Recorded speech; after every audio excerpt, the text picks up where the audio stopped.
Before we begin, I thought it would be fun if everyone lets me know in the comments where they're watching this video from. And while you're down there, don't forget to subscribe. Now, let's start today's episode. Scientists and researchers widely agree that the megalodon went extinct millions of years ago. What remains of this massive creature are its enormous teeth, which have been discovered across the globe. Despite this, some people still believe the giant predator may still inhabit the oceans. During its reign, the megalodon was the ultimate apex predator in marine ecosystems. The global presence of megalodon fossils, especially its teeth, indicates that it thrived in diverse marine environments, favoring warm, shallow, and temperate waters. They were at the top of the food chain and would have eaten large prey such as dolphins and whales. Because the megalodon became extinct around 1,500,000 years ago and their bones have largely decayed over the years, it's proven somewhat difficult for researchers to truly identify the appearance and behavior of the megalodon. Therefore, it's only possible to theorize what the megalodon looked like, as well as how it hunted, swam, and thrived in the ocean. Using technology and our understanding of shark anatomy, researchers and scientists have put together numerous theories and models for how the megalodon lived and hunted. The scientists have created mini-scale replicas of the megalodon, and this gives us an idea of what it looked like. These massive animals were also capable of tremendous bite strength, and bite tests performed by researchers estimate this animal had a bite force of a pound 40,000 per square inch, making it extremely effective as an ocean predator. But according to some people, this ancient predator may still be swimming in our oceans. There is one creature that has come to be known as the black demon. This shark has locals scared for it's thought this creature could be a man-eater and may have a taste for human flesh. Described as similar in appearance to the great white shark, the creature is said to be dark black in appearance rather than the gray shade that great whites tend to have on their dorsal area. It's said to be anywhere between 20 to 60 feet long and the size of a school bus. Having massive eyes said to pierce you with terror, its huge tail is a defining feature, seen by many whipping around at the surface of the water. Also differing from any known species of shark, it apparently has attacked bones, and has been seen leaping out of the water to catch seals and sea lions, engulfing groups whole. Sightings of this creature are rare, and no physical evidence has been found to prove this creature exists. One eyewitness said the following: "I think that I've seen the black demon near Mexico. I was out fishing one evening and I saw a giant dorsal fin. As it came towards me, I could see this fin was over 5 feet in height. All I can describe of the creature is that it was very dark." It's important to remember that we're still learning about our oceans and what lives inside them. For example, the megamouth shark was discovered in 1976, and since then only a few of these sharks have been seen, with less than 100 specimens being observed or caught. This proves there are many more creatures lurking down in the depths that we're unaware of. There have been numerous eyewitness accounts of huge sharks throughout history, with many people coming forward with their stories. One issue with the megalodon theory is that fossil evidence from this shark suggests they preferred shallower, warmer waters and would have inhabited areas rife with large prey needed to sustain their populations. They also used coastal areas as nursing grounds. Furthermore, it's thought that one of the factors that may have contributed to their extinction was the migration of their prey to colder waters, restricting the prey available to them. These massive sharks were not equipped to survive in the ocean's deeper regions. So, what do you think? Could the megalodon still be lurking in our oceans? Share your thoughts in the comments. If you're fascinated by unsolved mysteries and enjoying the video so far, make sure to hit that subscribe button and give this video a thumbs up to stay updated on all our latest content. Moving on to the next mystery. In the Venice Lagoon, between Venice and Knidos, lies the small island of Pavia. It has been inhabited since April 421, when people fled the mainland seeking refuge from invaders. However, its population declined over the centuries, and by the 14th century, the island was entirely abandoned. Like many small European islands during the 14th century plague outbreak, Pavia became a quarantine colony. Countless infected individuals were sent there to die, with their bodies burned on massive pyres. The same grim practice occurred again in 1630 when the Black Death ravaged Venice. The distance from the mainland meant that sufferers would not only be out of sight and out of mind, but a safe distance away from those who had yet to contract the plague. the fatal disease that left victims with boils. For those who look carefully, there are still a number of platelets littered all over the island. Giant graves where people were dumped after death with the hopes of keeping the deuce from spreading to the doctors and nurses. Finding the location of Bevier to be small and easily missed, Napoleon also used the island for a darker purpose, storing weapons there. The location was discovered and many small battles took place as the island claimed even more lives. The site was apparently used as a mental asylum during the 1800s. However, many sources state that was simply not the case. Stories persist, though, of ill treatment and experimental procedures being carried out. During the 1930s, a doctor is believed to have gone crazy and jumped from the bell tower. From the mid-20th century up until 1975, when it was closed, Bevier Hospital was used as a geriatric center. Today, the whole island is abandoned, and it's believed that many locals dare not step foot on the island for fear of being cursed. Fishermen also refuse to fish in the area for fear of dragging up human remains. The ghosts of patients and victims of diseases sit a horny island and its buildings. Voices and screams are often heard, with EVPs often being captured. Dark fleeting shadows are often witnessed, and possessions have been reported. In 2016, 5 individuals from Colorado were rescued by Italian firefighters after attempting to spend the night on a well-known island. They had arrived via water taxi and planned to stay until morning. However, as night fell, an eerie presence began to torment them, prompting their frantic cries for help. A nearby sailboat heard their screams and alerted the Italian authorities, who came to their aid. Moving on to the next mystery. One of the most intriguing and peculiar tales about Nikola Tesla involves a mysterious, unnamed assistant credited with taking several iconic photographs of the inventor and his nearly forgotten creations. Oddly, Tesla, known for his reclusive nature, never mentioned this assistant to anyone. This omission has given rise to numerous strange theories about the individual's identity and role in Tesla's life. The first known reference to this enigmatic figure comes from Katherine Johnson, a close friend and possible romantic interest of Tesla. She noted that during her visits to his New York lab, the assistant would often inform her that Tesla was unavailable. She remarked that things were odd about the assistant, as Tesla would disappear in his lab for a week at a time with no food or water and would emerge as if not a second had passed. Given Tesla's accurate predictions on the future, many have come to believe that this secretive assistant could have been a time traveler. As outlandish as the theory claims to be, a number of claims from Tesla himself would only have to build upon this theory. Tesla would go on to explain in intricate detail the invention of the iPhone and cellular devices. Additionally, Mark Twain, a close friend of Nikola Tesla's, would often visit the lab and talk with Tesla and the assistant. Before this point, Mark Twain had been well known for writing only outlandish and interesting tales of the then modern day. Shortly after these trips to the lab, however, Mark Twain would write and publish a book about a time traveler visiting New York with the sole purpose of attempting to bring advanced technology to the past to help with the evolution of humanity and allow science and technology to progress at a faster rate than normal. Could Mark Twain have encountered this mysterious time traveler as well? Twain famously predicted the year of his own death, while Nikola Tesla became celebrated as the father of the modern era. Tesla's groundbreaking contributions, ranging from understanding the electromagnetic spectrum to pioneering radio communications, alternating current for the power grid, and numerous other innovations, laid the groundwork for the information age. His visionary work propelled technological progress at an unprecedented pace, shaping the future single-handedly. Moving on to the next mystery. How did the ancient Rapa Nui people transport the Moai heads? The Moai heads, also known as Easter Island heads, are massive statues carved by the Rapa Nui people on Easter Island, situated in the Pacific Ocean. These statues vary in size, ranging from 3 to 10 meters, 10 to 33 feet tall, and can weigh as much as 75 tons. One of the greatest mysteries surrounding the Moai is how the Rapa Nui were able to move these enormous statues from the quarries where they were carved to their final resting places on ceremonial platforms, called ahu. While several theories exist, the most widely accepted explanation involves using ropes, levers, and human labor to transport the Moai into position.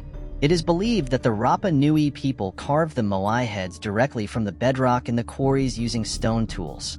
Once the statues were completed, they were transported to their final location using a process called walking or parading. To move the moai heads, the Rapa Nui people would first dig a trench in front of the statue and place 2 rows of logs in the trench. They would then rock the statue back and forth until it rested on the logs.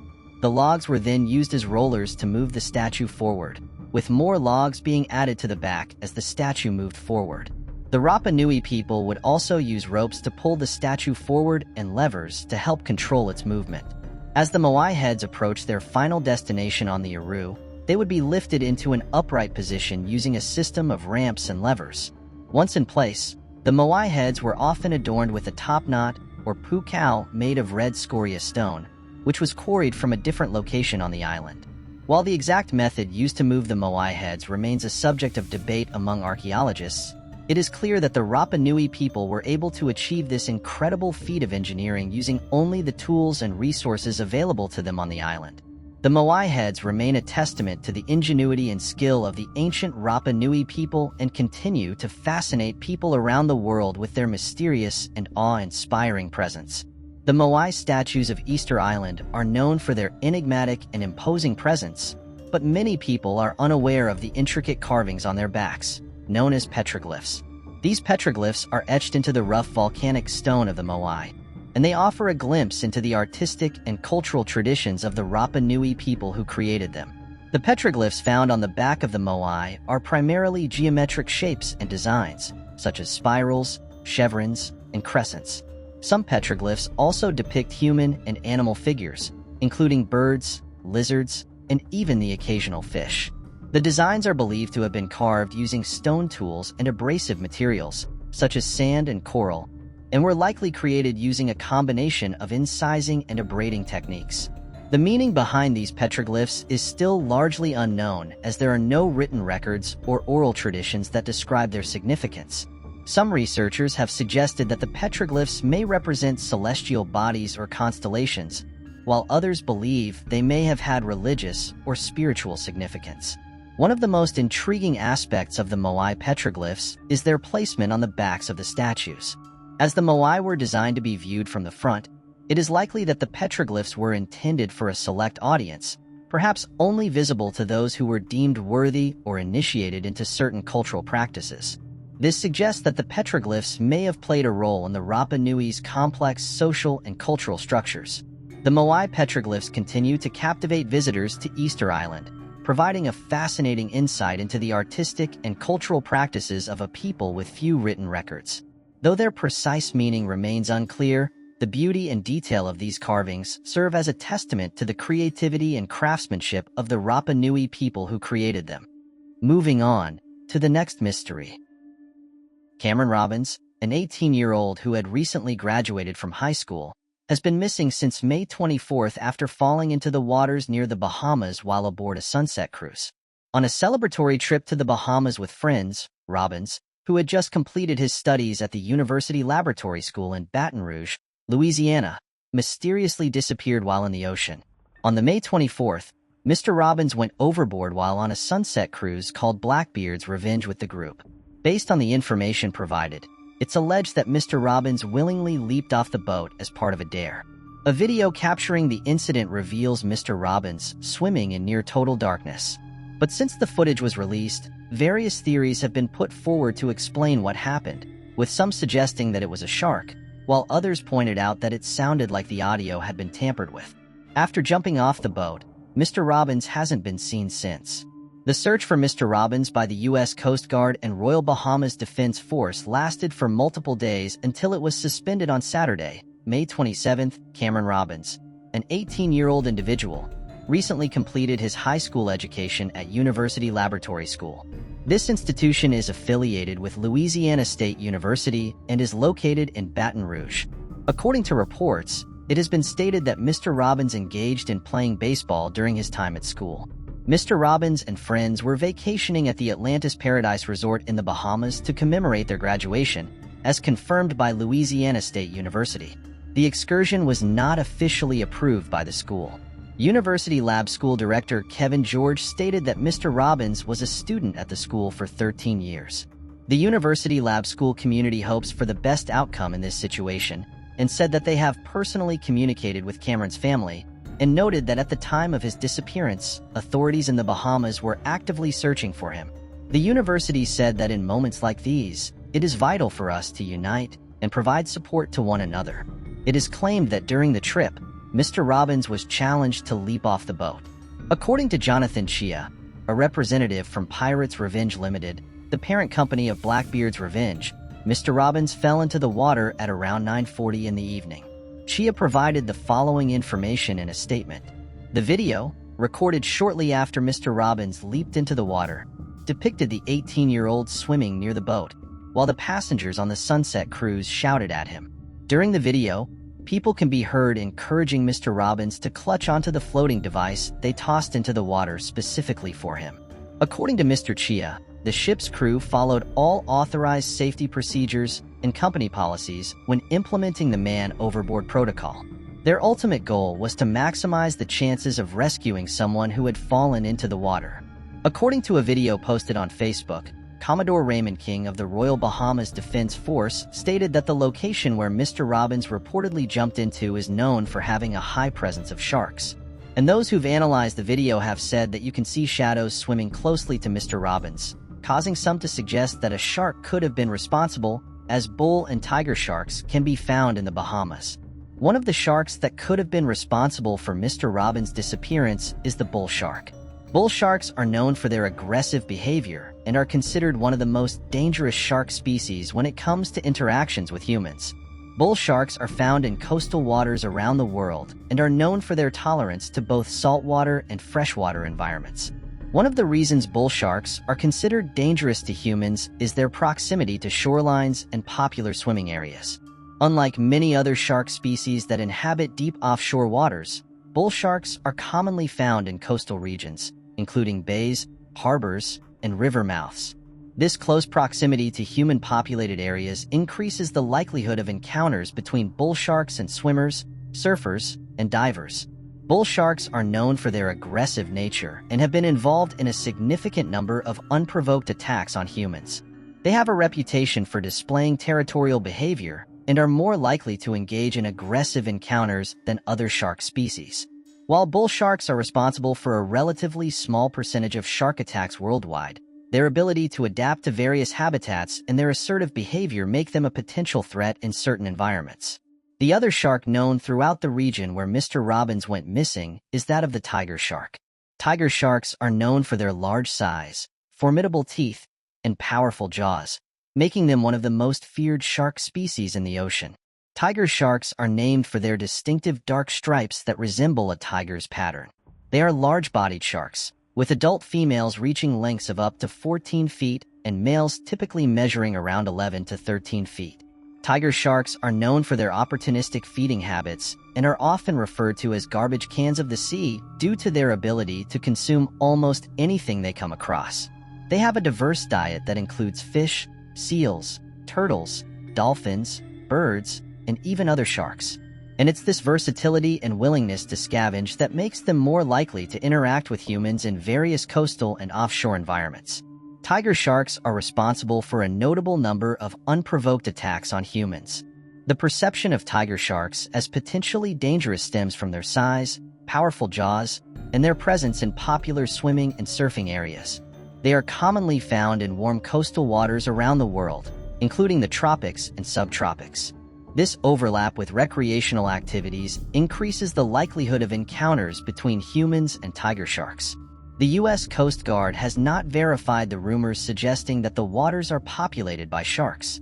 The U.S. Coast Guard, District 7, was notified by the Royal Bahamas Defense Force at approximately 11:30 in the evening regarding the incident of Mr. Robbins falling overboard.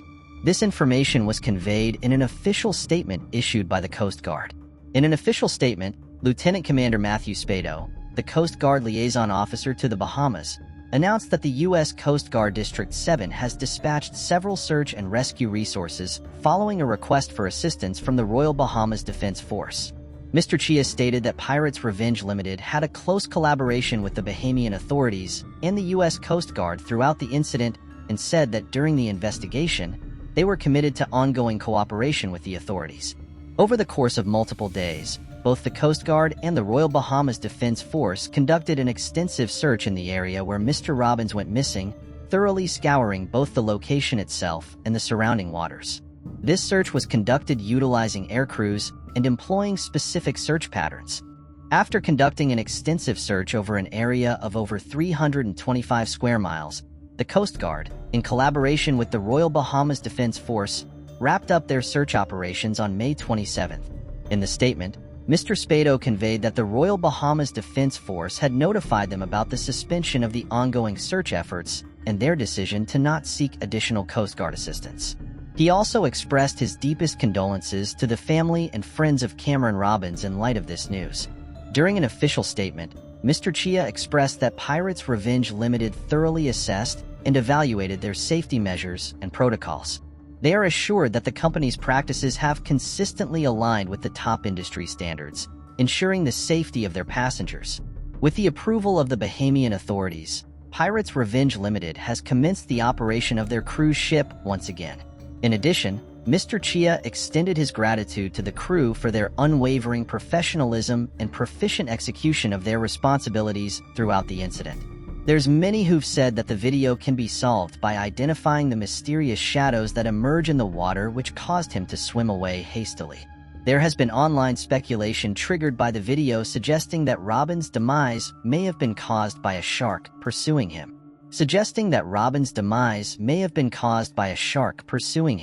Several individuals have asserted that they can distinctly discern a shark in the footage. As mentioned, Commodore Raymond King of the Royal Bahamas Defense Force confirmed that the region where Robbins fell overboard is heavily populated with sharks. Other users pointed out that they noticed the presence of a shark on the left side of the video, while one user confidently claimed to have spotted a fin in the short video clip. The Bahamas, with its crystal-clear waters and stunning coral reefs, is a popular destination for beachgoers and water enthusiasts. However, amid the beauty and serenity of these turquoise seas, there is a lurking fear that captivates the minds of many: shark attacks. Shark attacks are a rare occurrence in the Bahamas, but they do happen.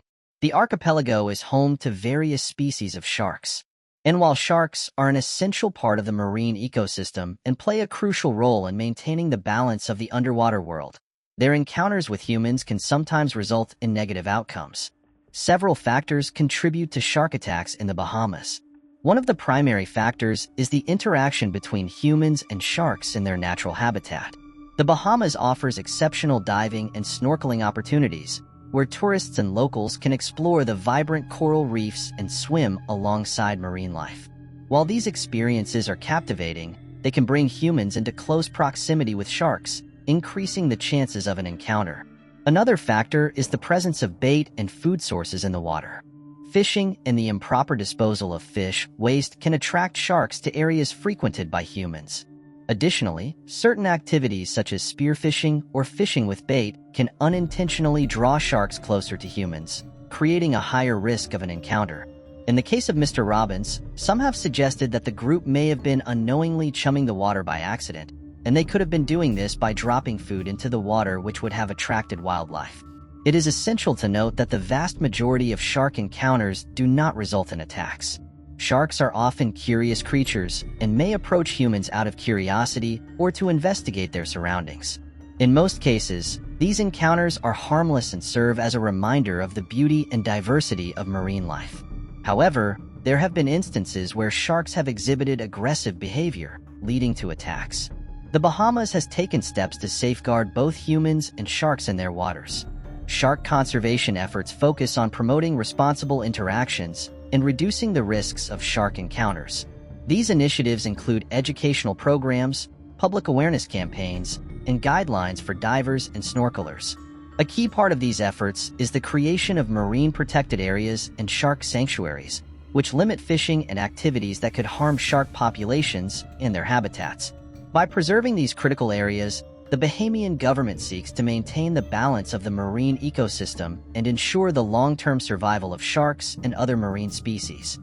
Moving on to the next mystery. The mystery surrounding the construction of the East Bay Walls remains unsolved. Located in the Andes Mountains near Lake Titicaca in present-day Bolivia, the East Bay Walls are made of massive megalithic stones, each weighing up to 130 tons. These stones were meticulously fitted together with incredible precision, leaving experts to wonder how the ancient builders managed such a feat. The East Bay Walls are believed to have been built by the Tiwanaku civilization, a pre-Columbian civilization that flourished in the Andean region from 400 to 1000 AD. The Tiwanaku people were known for their advanced engineering and construction techniques, and the East Bay Walls are a testament to their ingenuity. The walls were likely used for a variety of purposes, including as fortifications, irrigation systems, and terraced agriculture. The exact purpose of the walls is still a subject of debate among archaeologists and historians. The construction of the East Bay Walls is a remarkable achievement, especially given the limited technology and resources available to the Tiwanaku people. The exact methods used to transport and lift the massive stones for the East Bay Walls remain unknown, but it is believed that the Tiwanaku people employed a combination of ramps, rollers, and sledges to move the stones into place. The remarkable precision with which the stones were fitted indicates that the builders had an advanced understanding of geometry and mathematics. It's possible they used sophisticated measuring and leveling tools to ensure the walls were perfectly aligned. Moving on to the next mystery. The Yeti is a large, ape-like creature thought to inhabit the Himalayas. According to 21st century sightings, Yetis are described as standing between 8 and 11 feet tall, covered in a thick coat of brown, reddish, or black fur, and resembling a massive, upright walking ape. Contrary to popular misconception, the Yeti is not white. There have been no reports of white Yeti in reality. Several expeditions have taken place to find the Yetis. Footprints, bones, and their hair samples have been discovered. Held sacred in a Buddhist monastery in Naples is what some believe to be a hand of a Yeti. While many believe the hand is fake, many flock to the monastery to catch a glimpse. The monks consider the hand sacred and won't allow any scientific testing. Peter Byrne discovered that the monks of the monastery claimed to hold a Yeti skull in hand. Byrne was not the first Westerner to see the supposed Yeti remains. As early as 1953, a group of Indian mountaineers and Austrian and British scientists viewed and measured the Yeti skull, although none of them mentioned the hand. The relics, it seemed, provided a source of income for the centuries-old temple since they were viewed as sacred relics by local worshippers, and because the monks would allow visitors to photograph the bones for a fee. It was said that Peter Byrne smuggled the hand out of Nepal, giving it to the London University for testing. The hand was then stolen, and its current location is a mystery. It's thought to be in a private collection traded through the black market. William Hill ran tests on the hand with surprising results. He concluded the hand was indeed hominid, but more closely matched that of Neanderthal than modern man. In addition, tests were run by the BBC for a documentary and found the hand to be near human. Misidentification of Himalayan wildlife has been proposed as an explanation for some Yeti sightings, including the Lungur monkey living at low altitudes, the Tibetan blue bear, and the Himalayan brown bear. Some have also suggested the Yeti could actually be a human hermit. The Yeti has broad shoulders, unlike those of bears whose scapula lie close to the body. The Yeti is said to walk upright, unlike bears, and is believed to have an opposable thumb, which could allow it to use primitive tools, such as throwing rocks, something no bear is known to do. Eyewitness reports also describe its face as flat and ape-like, distinct from any bear's features. Given these characteristics, some believe that the Yeti could be a surviving Gigantopithecus or another species of great ape, making this a more plausible explanation than a bear. Moving on to the next mystery. The Gate to Hell, also known as Pluto's Gate, was believed to be the entrance to the underworld. When archaeologists uncovered a version of this sacred site in Turkey, they also found two guardians who were meant to protect people from the deadly cave. The Gate to Hell in the ancient Phrygian city of Hierapolis is now recognized as a perilous location. Ancient texts about the site describe the cave as being filled with a dense, misty vapor so thick that the ground is completely obscured from view. Any animal that passes inside meets instant death. Mystery surrounds this temple, which has been dubbed a portal to hell after a spat of unexplained deaths. For years, any beast or bird that came near the portal were reportedly dropped dead, and it was claimed they were killed by the deadly breath of Hades, the Greek god of the underworld. During ancient Greek and Roman times, people were also said to have been cut down if they dared to approach. But now scientists believe deadly concentrations of C02 gas could be seeping from the Earth's crust, which could have caused the mystery deaths near the temples. The new research was published in the journal Archaeological Sciences. Among the ruins, the archaeologists uncovered a cave with ionic semicolumns. Upon them were inscriptions with dedications to their gods of the underworld, Pluto and Core. Italian archaeologist Francesco Di Andrea told Discovery News, "We could see the cave's lethal properties during the excavation. Several birds died as they tried to get close to the warm opening, instantly killed by the carbon dioxide fumes." De Andrea suggests that pilgrims who visited the site were exposed to brief bursts of the cave's toxic fumes to test their deadly effects. It is said that priests would sacrifice bulls to Pluto while experiencing intense hallucinations from the toxic gases. Another professor involved in the study found dangerously high levels of carbon dioxide in the area. He theorizes that the cave may lie above the Baghdad fault line, which could release toxic gases from the Earth's crust. In a grotto beneath the Temple of Pluto, CO2 levels were recorded at lethal concentrations of up to 91%. Astonishingly, these vapors continue to be emitted today, still capable of killing insects, birds, and mammals. Moving on to the next mystery. Previously known as Valentine Sally, the young woman's body was discovered near the Monte Carlo truck stop, about 11 miles west of Williams, Arizona. On Valentine's Day in 1982, an officer from the Arizona Department of Public Safety was investigating an incident along the westbound lane of Interstate 40. A recent event had led to a missing car tire, and it was his responsibility to retrieve it to prevent any accidents. However, what he stumbled upon beneath a cedar tree, just 25 feet from the highway, was far more unsettling than a lost tire. Lying partially clothed under the tree was the body of a young woman, possibly an older teenager. She was still wearing her Seasons brand blue jeans, while a red and white striped sweater and her bra were found nearby. Aside from her clothing, she had only a handkerchief with her, no form of identification.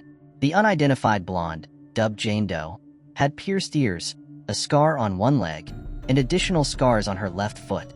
Due to the state of decomposition and evidence of animal activity, investigators were unable to determine whether the piercings in her right ear matched those in her left. Based on marks around her belt loops, authorities concluded that Jane Doe had been dragged to the location where her body was found. The medical examiner struggled to determine an exact cause of death, but strangulation was strongly suspected. It was estimated that she had died sometime between February 1st and February 6th. Interestingly, just before her death, one of her bottom molars had been prepped for a root canal. Despite this, witnesses reported seeing her alive as late as February 3rd. Hoping to piece together her final movements, law enforcement issued a public appeal for information. A Northern Arizona University student came forward, recalling that on February 2nd, he had picked up a hitchhiking teenager who matched Jane Doe's description. She had told him she was from Phoenix, where she worked as a dishwasher and lived with friends. She was heading to New Jersey due to family matters and had planned to reach Flagstaff, where she hoped to catch a ride with a long-haul trucker traveling east. While interviewing staff at the Monte Carlo truck stop in Ash Forks, investigators spoke with Patty Wilkins, a restaurant employee whose family owned the business. She recalled encountering a young woman with blue eyes in the early hours of February 3, 1982, who closely resembled Jane Doe. The girl was accompanied by an older man, whom Patty estimated to be in his 60s. She assumed he was either her grandfather, uncle, or father. Witnesses noted that the man had expressed concern about the girl's teeth. Patty also remembered giving Jane Doe baby aspirin after she requested pain relief, which the teenager placed on her bottom molar. Patty estimated the girl to be around 16 or 17 years old. Although she typically reported young women who appeared to be runaways to the local sheriff's office, she made an exception this time. Jane Doe seemed comfortable with the older man, and Patty believed they appeared content together. The pair stayed at the truck stop for about an hour before leaving at approximately 3 a.m. Unfortunately, no one could recall the type of vehicle they departed in. When Patty asked if she was okay and if she truly wanted to leave with the man, Jane Doe reportedly responded that she was eager to go. The man accompanying her was described as white, medium-built, between 5 feet 8 inches and 5 feet 10 inches, and approximately 60 to 65 years old. He had on a felt cowboy hat with a big peacock feather at the front and a vest made of two-tone brown checkered leather. After leaving the truck stop in Monte Carlo, Jane Doe was, as far as we know, never seen alive again. When detectives arrived to interview with Patty Wilkins and the other staff members, she knew right once who her jumper was. 2 years later, in 1984, Melody Cutlip, a young lady who vanished from Florida in 1980, was mistakenly identified as Jane Doe. Upon discovering Melody's missing persons reports, a lieutenant at the Coconino County Sheriff's Office became suspicious that the two females were one and the same. He got in touch with a forensic odontologist in 1984 in an attempt to compare the two using their dental records. By comparing Melody's dental records with Jane Doe's teeth bite marks, the odontologist was able to match the two. His techniques were usually regarded as unreliable and lacking in scientific soundness. Since Melody's mother didn't think the remains belonged to her missing child, she declined to have them sent to Florida. Interestingly, Melody went back home in 1986. An automobile accident in Louisiana 12 years later claimed her life. Jane Doe was buried in a Williams, Arizona cemetery, and Patty Wilkins covered the cost of her interment. Later on, Melody Cutlip with Valentine's Sally beneath was etched on her headstone. Melody's name was on the headstone for a while, even after it was established that the two were not the same person, in spite of her family's repeated demands for it to be taken down. With assistance from the National Center for Missing and Exploited Children, the National Missing and Unidentified Person System, the Arizona Department of Public Safety, and a private genealogy company, the Coconino County Sheriff's Office declared in early 2021 that they had identified Jane Doe. Carolyn Celeste Eaton, 17, was identified as the missing person. She disappeared from St. Louis, Missouri, around Christmas of 1981. Carolyn was born on October 1, 1964. After an argument of some kind at home, she apparently fled away. But it seems that her family never submitted a missing persons report. There isn't a lot of information available on the internet regarding Carolyn's early years or her escape from her family. There are also not many theories in her case. Most people agree that she was slain by the man she was traveling with after she rejected his advances, with many internet sleuths speculating that she was killed in retribution. But according to armchair detectives, Royal Russell Long is the primary suspect. Long had a history of severe sexual assault, was convicted of kidnapping, and was a dangerous criminal and possible serial killer. He was even charged with molesting by his own daughter before he passed away in prison in 1993. In 1984, he entered a guilty plea to a charge of kidnapping related to the disappearance of Sharon Bald Eagle. Additionally, he is suspected of being involved in the disappearances of Deborah Mayer and Carlene Brown in 1974 in Wyoming. The most well-known connection to Long may be from his alleged role in the abductions of two 13-year-old girls from the Oklahoma State Fair in September 1981. Together, Cinda Pallett and Charlotte Kinsey went to the fun fair. Afterwards, Charlotte called her parents to inform them that both of them had received offers to work helping a fairground employee unload toys from a truck. As long as she called home again by 9 o'clock at night, her mother would let her start the job. Long, who worked as a long-haul truck driver and a fun fair employee at the time, matched the suspect sketch in this case quite a bit, thanks to the assistance of eyewitnesses. That evening, several other teenagers were given the same offer, but none agreed to help. Long was accused of taking the lives of both girls. While he admitted to being at the fair that night, he denied any involvement in their disappearances.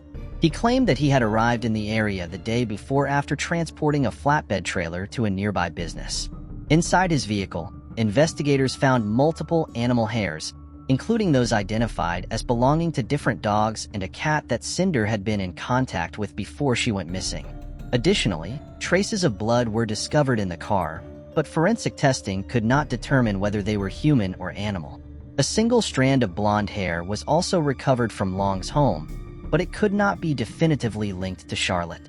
In December 1985, the judge presiding over the case ruled that most of the physical evidence, along with testimony from Long's daughter and a boy who claimed Long had approached him the night Cinder and Charlotte disappeared, would not be admissible in court. As a result, the charges against him were dropped. To this day, both girls remain missing. Many have speculated that the man Carolyn was seen with matched Patty Wilkins' description of Long. He was often recognized by his distinctive felt hat, which featured a feather in the front. If you have any information regarding Carolyn's case, please contact the Coconino County Sheriff's Office at 928-226-5012. Moving on to the next mystery. 9-year-old Christine Jessup lived in Queensville, Ontario, Canada. On October 3, 1984, her mother and older brother, Kinney, left home to attend Kinney's dentist appointment. Her father, Bob, was incarcerated at the time, meaning Christine was left home alone. When her mother and Kinney returned around 4 p.m., Christine was nowhere to be found. Although she had been instructed to stay inside, they initially assumed she had gone out to play and weren't immediately alarmed. However, as time passed with no sign of her, concern grew, and the police were called. Queensville was a small town with a population of around 600, and news of Christine's disappearance spread quickly. A search was launched immediately. A witness later came forward, stating that he had seen Christine at a store shortly before 4 p.m., where she had purchased gum. The police determined that her situation constituted an abduction after conducting a search of the immediate vicinity of her residence. All of her relatives and acquaintances were questioned. Key Paul Morin, Christine's neighbor, was one of the individuals that was investigated by the police. Why the police were so interested in him is unknown. He lived with his parents, was in his 20s, and had no prior criminal record that would suggest he might be interested in kidnapping a young child. His car also piqued the interest of a police dog. The cops disregarded the fact that he had a very strong alibi. Christine's body was discovered on New Year's Eve 1984, a few months after she was last seen. It was in a pasture about 25 miles from Queensville. After being beaten, Christine was stabbed. On her pants, the DNA of a male suspect was discovered. DNA was still a relatively new technology in 1980, and there weren't many applications for it. For future use, the investigators preserved it. Christine, 9 years old, was still in question. Who did this to her? Guy Morin remained the focus of the police, who conducted multiple interviews with him. That resulted in his arrest by them. Although it's unclear exactly what he said, he seemed strange and knowledgeable about the location where she was located. It did not assist his cause that the media painted him as a deranged recluse who was infatuated with Christine. A prisoner who was awaiting trial stated that G had admitted to him that it was what killed Christine.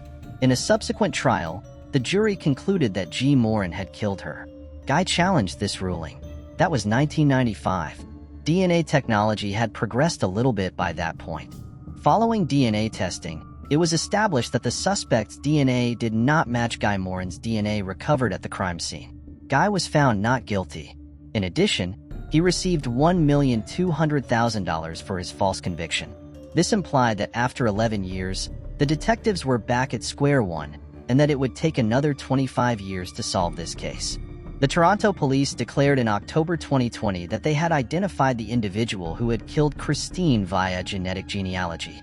By comparing a sample to a DNA database, genetic genealogy matches DNA analysis with genealogical research to establish a likely suspect and establish a familial tie. The individual identified as the perpetrator was Calvin Hoover, a family friend of the Jessups. At the time of the crime, he was 28 years old. In 2015, Calvin died by suicide. Investigators have stated that had he been alive today, he would have been arrested for the crime. Although he was never officially a suspect, Calvin was considered a person of interest due to his close relationship with the family. He not only participated in the search for Christine, but also attended her funeral. While Christine's family feels some relief in finally knowing the truth, they remain in shock that someone they trusted could have committed such a horrific act. Moving on to the next mystery. On December 4, 1955, a young woman named Tracy Bislanowicz told her partner, Chris, that she was going to the nearby Circle K for dinner. However, when she hadn't returned home by 11 p.m., Chris grew concerned. Tracy was always in touch with him, so her absence was unusual. Despite his worry, Chris didn't immediately contact the police. Instead, he went door to door, asking neighbors if they had seen Tracy, but no one had. The next morning, at 8:40 a.m., a rancher and his son made a grim discovery: the nude body of a young woman lying on the banks of the Provo River in Northfield, near Midway, about 45 miles from Salt Lake City. The local police quickly took on the case, but little evidence was found, except for a neatly folded pair of socks resting on a rock. The forensics team also collected several large, blood-stained boulders from the scene, suspecting they might have been used as murder weapons. With no clothing, identification, or personal belongings found near the body, authorities initially believed they were dealing with a Jane Doe. However, they did have one crucial lead. They carefully sketched the victim's numerous tattoos, hoping that someone would recognize them when broadcasted on television. Their tactic paid off. Upon seeing the tattoos, Chris immediately contacted the police, identifying them as belonging to his girlfriend, Tracy. However, the situation was far more complex than it first appeared. When officers reached out to Tracy's father, he revealed his suspicion that the deceased was actually his 17-year-old stepdaughter, Crystal, who often used her sister's identity. Crystal and Chris had been dating for over a year, and when they decided to move in together, they had been living in a motel, saving money for a more permanent home. At the age of 15, Crystal's mother, Lindy Thorson, revealed that her daughter had started using drugs and engaging in sex work. She also mentioned that Crystal always had her arms wide open and a big smile on her face when she returned home. "I never turned her down. I have always cherished her." The revelation that Crystal's body, not Tracy's, was found dead made Chris the top suspect in the eyes of the police. He was, after all, Crystal's boyfriend, the one who had revealed her identity as Tracy. Very strange actions for a defenseless man, but there was a catch. Chris did not have the motivation or resources to carry out this horrifying execution. As the household's primary provider, Crystal gave Chris financial support.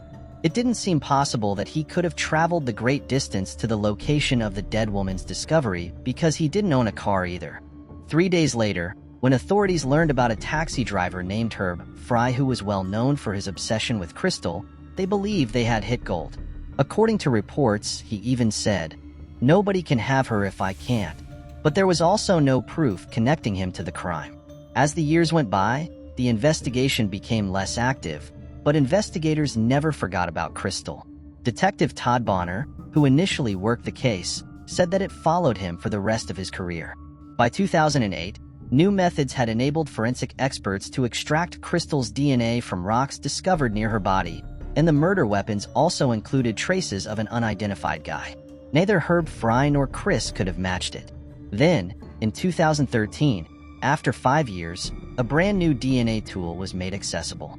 Authorities were able to extract a complete DNA profile from the pebbles discovered at the scene by using the MVAC on them. The cops received a hit after running the profile through Cody's. Joseph Michael Simpson's DNA was detected in the evidence sample. Authorities kept a close watch on him for several days until he discarded a cigarette, which provided the final confirmation they needed to identify him as the killer. The following year, Todd Bonner, who was serving as the county sheriff at the time, tracked Simpson all the way to Florida, where he was arrested. Simpson had a long history of criminal activity, primarily involving drug-related offenses. However, the most shocking detail was that he had been released on parole just 8 months earlier after serving time for a previous murder conviction. He had been incarcerated since 1987 and spent 8 years in prison for that crime. On September 29, 2016, Simpson was found guilty of murdering Crystal Beslanowicz. He was sentenced to life in prison without the possibility of parole. While nothing can truly heal the pain of losing a daughter and sister, justice was ultimately served, ensuring that the man who nearly escaped accountability would never harm anyone again. Moving on to the next mystery. Gerard John Schaefer Jr. was born on March 26, 1946, in Neenah, Wisconsin. His upbringing was marked by instability and hardship, largely due to his family's frequent relocations and his father's struggles with alcoholism and verbal abuse. In school, Schaefer was considered a loner, and from an early age, he exhibited a disturbing fascination with bondage and sadomasochism. As a teenager, he began engaging in voyeurism. He reportedly practiced autoerotic asphyxiation by tying himself to trees in secluded areas. a behavior that would later resurface in his crimes. After unsuccessfully attempting to become a teacher, Schaefer joined the Wilton Manors Police Department in September 1971 at the age of 25. However, his tenure was brief, lasting only 6 months. Despite receiving one commendation, his overall performance was deemed subpar. His superiors became alarmed upon discovering that he frequently stopped female drivers for minor infractions. He would then use their personal information to contact them and ask them out on dates. This behavior ultimately led to his dismissal from the force. Although the Wilton Manors Police Department did not tolerate Schaefer's misconduct, it did not prevent him from securing another position in law enforcement. In 1972, he applied for a role as a deputy with the Martin County Sheriff's Department in Florida. By forging a recommendation letter from his previous employers, he successfully landed the job. Fortunately, Schaefer's first known victims managed to escape unharmed. On July 21, 1972, while on duty, he picked up 18-year-old Nancy Trotter and 17-year-old Paula Wells as they were hitchhiking. He initially drove them to their intended destination in Stewart, but warned them about the dangers of accepting rides from strangers. The young women mentioned that they weren't from Florida and planned to visit Jensen Beach the following day. Seizing the opportunity, Schaefer offered them a ride, which they accepted. However, instead of taking them to the beach, he drove them deep into a secluded wooded area and stopped near an abandoned cottage. There, he handcuffed and gagged them. Schaefer then led Nancy to a tree, where he secured a noose around her neck and tied her legs to the trunk just below her knees. The 18-year-old had to stand on the tree's roots to keep the rope from tightening because the situation was so dangerous. Paula was led to another tree and fastened similarly. Schaefer warned the girls that they were going to be sexually assaulted and killed, but before he could follow through on his pledge, he received a radio call instructing him to head straight to the police station. When Schaefer went and came back 2 hours later, neither of the females was there. Telling Sheriff Robert Crowder, "I've done something very foolish," he phoned him right away. "I'll make you angry." He clarified that he had overdone the job and had left the 2 girls in swampland, but that he was only attempting to teach the girls a lesson about the risks of hitchhiking. Luckily, Nancy was discovered swimming in a river with her gags still covering her mouth and her hands locked behind her back. There were rips and tears in her clothes. Paula had been found a little while earlier, meandering towards the roadway through the forest. Though understandably traumatized, neither girl suffered any physical harm. Nancy and Paula recounted their escape and their conversations with Schaefer back at the police station. Schaefer did not hold his account of events up, even though he maintained that he had just gone too far in trying to warn the ladies about the hazards they took while hitchhiking from strangers. He was swiftly removed from the force, taken into custody, and charged with aggravated assault and false imprisonment. But 2 weeks later, he posted bail, setting himself free until his trial in November. Schaefer kidnapped 2 teenage girls, Georgia Jessup, 16, and Susan Place, 17, on September 27, 1972. They had met Schaefer at an adult education center in Fort Lauderdale, where he had presented himself as Jerry Shepard. Schaefer had gained their trust by acting as though they shared their interests. When they presented Schaefer to Susan's mother, the 2 girls informed her that they had planned to spend a few days at the beach with him. Lucille, Susan's mother, took notice of this Jerry Shepard's number plate number and expressed suspicion about him. At 8:45 that evening, Susan and Georgia were last saw leaving the property with Schaefer. Concerned, Susan and Georgia's parents called the police to report their disappearances after 4 days without seeing either of them. Even though Susan's mother, Lucille, sent the number plate number she had jotted down to the authorities, the registration was linked to an entirely other case of the girls' disappearance. The case was soon abandoned. Regarding the girls' abduction, the case was soon abandoned. Meanwhile, Schaefer made an appearance in court in December 1972. He made a plea agreement in which he admitted guilt to 1 count of aggravated assault and was sentenced to 1 year in prison with the possibility of release after 6 months. After that, he had to complete 3 years of probation. In July 1973, he started his prison sentence. A breach in the Susan Place and Georgia Jessup family occurred in the spring of 1973 when Lucille Place found a letter from Jerry Shepard in her daughter's bed. The letter's return address directed her to an apartment building, where the management of the building told her that Schaefer, who had just been sentenced to prison for the kidnapping and attempted hanging of 2 girls, was the tenant of the same unit she was looking for. Lucille quickly came to the realization that she had also erred in her note-taking of his number plate number. She had misreported that it was registered in the wrong jurisdiction. Following her report of this inaccuracy to the police, they were able to identify Schaefer as the guy who had been in Lucille's daughter's room the night she vanished, despite Schaefer's denial of any knowledge of Georgia or Susan. The severely decomposed bodies of 2 adolescent girls were found in Oak Hammock Park in Port St. Lucie, Florida, on April 1st. Very little clothing was discovered at the scene, with the only noteworthy item that remained being a pair of jeans with a patch showing Roadrunner, the cartoon bird from Looney Tunes. Parts of the remains had been spread around by nature. The 2 victims had been killed while bound. A knife or machete had severed numerous of their bones, and their spinal cords had been severed at the lumbar region.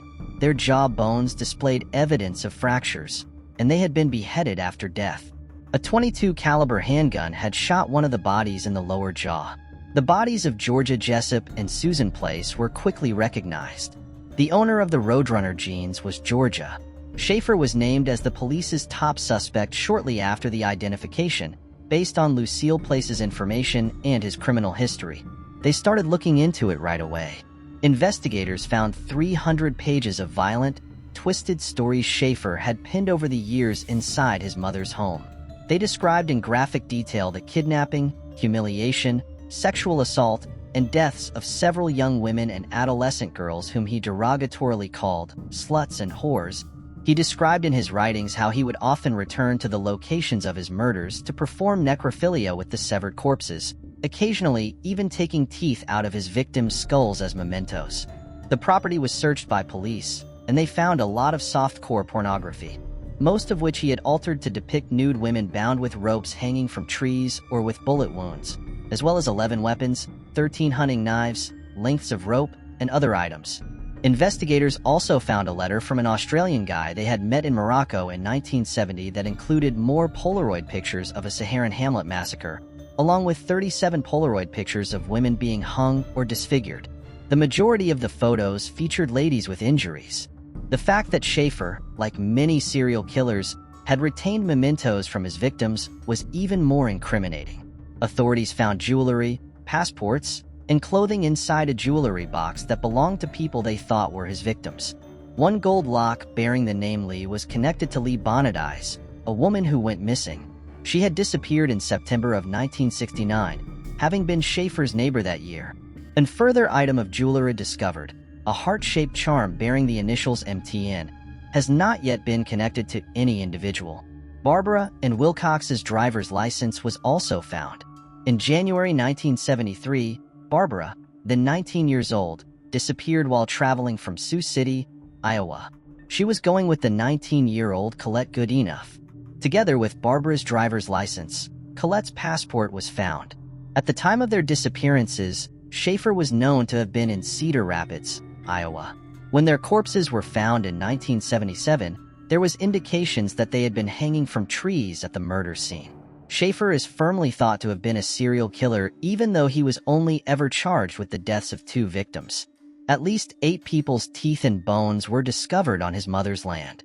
Additional tangible proof was discovered in Schaefer and his wife's shared residence, which contained Georgia Jessup's suede purse that he had purportedly given her as a present in November 1970, 2 months after her disappearance.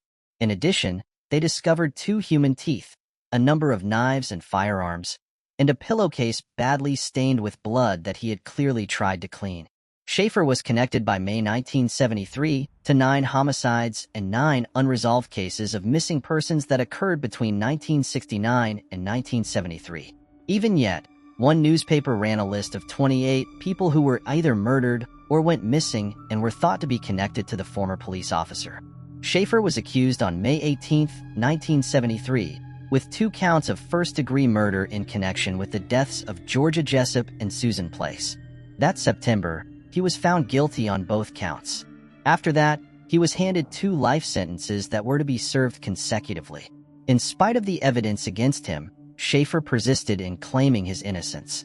While denying any connection to the victims, Schaefer attempted to discredit Susan Place and George Jessup, accusing them of being promiscuous, heroin addicts, police informants, and even of disrespecting their parents.